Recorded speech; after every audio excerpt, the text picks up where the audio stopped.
Dalawa ang patay matapos mahulog sa gilid ng kalsada sa General Santos City. Isang oil tanker din ang nadisgrasya at nagkalat pa ang dala nitong krudo. Nagbabalik si Ian Suyo. So, kaya ito, bumabaha ang bumabaha talaga ang dito ngayon.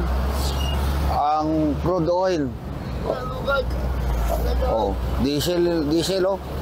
Nagkalat ang krudo sa bahagi ng Sinawal National Highway sa General Santos City nang madatnan ng mga responding pulis pasado alas 3 ng hapon kahapon.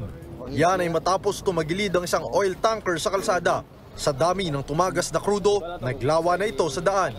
Ayon sa pulis, maghahatid sana ng karga nito ang oil tanker nang biglang mawala ng kontrol ng driver nito.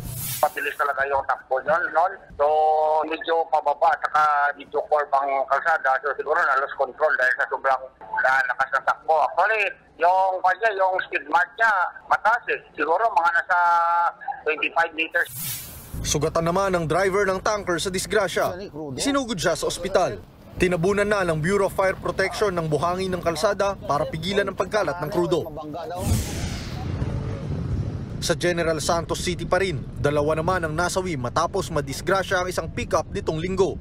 14 naman ang sugatan. Sa inisyal na investigasyon, posibleng nakaidlip ang driver ng pickup kaya nahulog ito sa hukay sa gilid ng kalsada.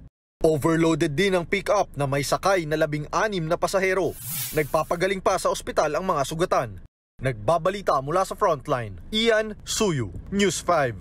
Mga kapatid, Jess De Los Santos po, huwag magpahuli sa mga umaaksyong balita at napapanahong issue sa bansa. Para sa mas malawak na balitaan, mag-subscribe at mag-follow sa social media pages ng News 5.